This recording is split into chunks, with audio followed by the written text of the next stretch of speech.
আজকে মার্কেটের মধ্যে কিন্তু একটা হিউজ সেলিং দেখলাম, সেটা নিফটি হোক, ব্যাংক নিফটি হোক, mid cap, small cap, Sensex, প্রত্যেকটা ইন্ডেক্সকে আজকে আমরা হিউজ সেলিং দেখলাম।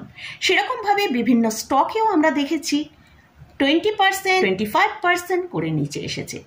তো মার্কেটে এই যে এতটা নিচে কেন এলো? এক্সিট পোলের রেজাল্ট আমরা মানডেতে পেয়েছিলাম। সেখানে মানডেতে যে এক্সিট পোলের রেজাল্ট এসেছিল তার পরিপ্রেক্ষিতে মার্কেট কিন্তু একটা খুব ভালো র্যালি দেখিয়েছিল, কিন্তু এক্সিট পোলের রেজাল্ট আজকে পুরোপুরি বিপরীত এসেছে। যেখানে নাকি এনডিএকে দেখানো হয়েছিল 370 সিট পাবে, সেখানে আজকে আমরা দেখলাম যেটা ফাইনাল ইলেকশনের যে রেজাল্টটা এসছে সেখানে কিন্তু 300 কভার করতে পারছে না এনডিএ। তাই এটা মার্কেটের কাছে কিন্তু খুব ব্যাড নিউজ হিসেবে মার্কেটের কাছে এসেছে।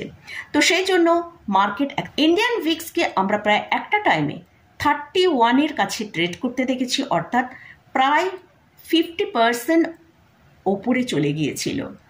তো মার্কেটের মধ্যে এই আনএক্সপেক্টেড নিউজের জন্য, ব্যাড নিউজের জন্য কিন্তু মার্কেটের মধ্যে এত বড় ক্র্যাশ আমরা দেখতে পেলাম।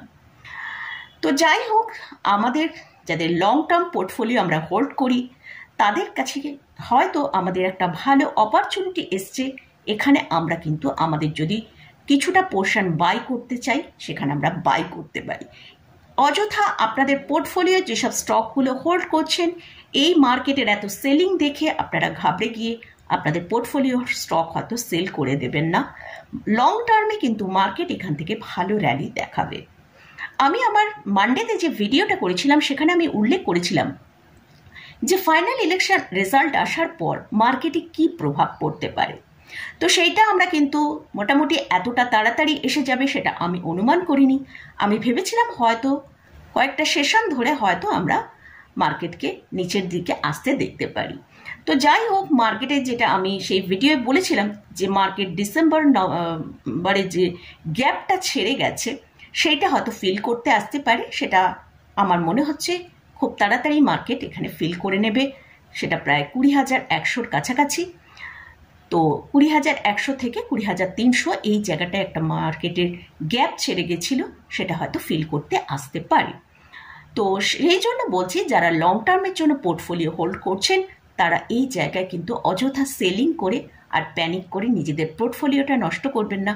লং টার্মের জন্য যদি পোর্টফোলিও হোল্ড করে থাকেন, যদি সম্ভব হয় তাহলে এখন আপনাদের পোর্টফোলিও অল্প কিছু স্টককে অ্যাড করতে পারেন। আমি আমার বিভিন্ন পোর্টফোলিওর যে ভিডিওগুলো করেছি সেগুলো আপনারা দেখতে চাইলে দেখতে পেতে পারেন, আমি ডিসক্রিপশানের লিঙ্ক দিয়ে রাখবো। তো আর যারা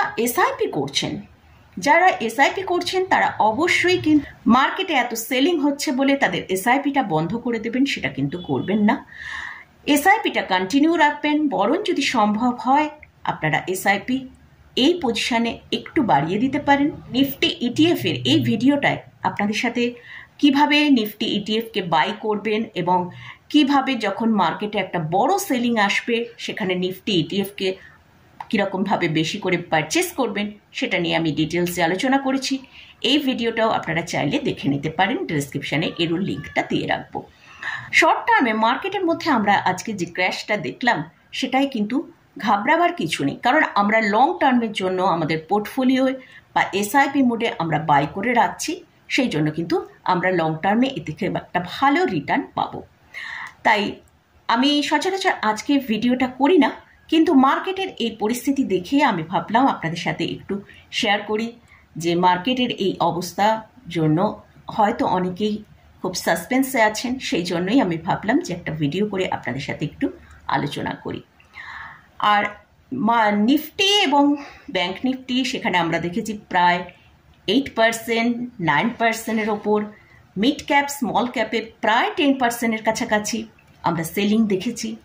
বিভিন্ন স্টকে আমরা দেখেছি পাওয়ার স্টক, যেসব জায়গায় মানে ইন্ডিয়া গভর্নমেন্টের ফোকাস ছিল, ডিফেন্স, প্রচুর সেখানে আজকে সেলিং এসেছে।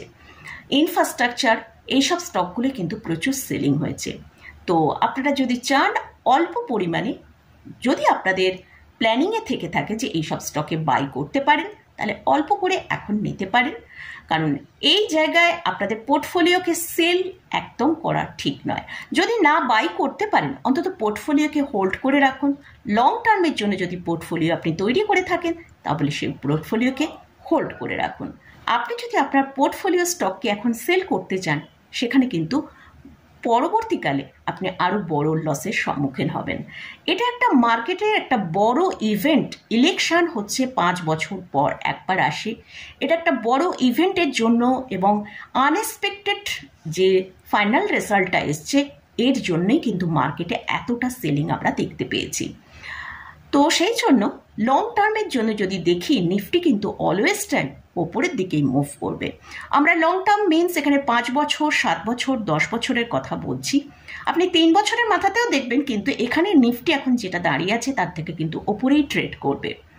নিফটিকে আজকে মোটামুটি আমরা দেখেছি 21,800-র কাছে ক্লোজিং হয়েছে।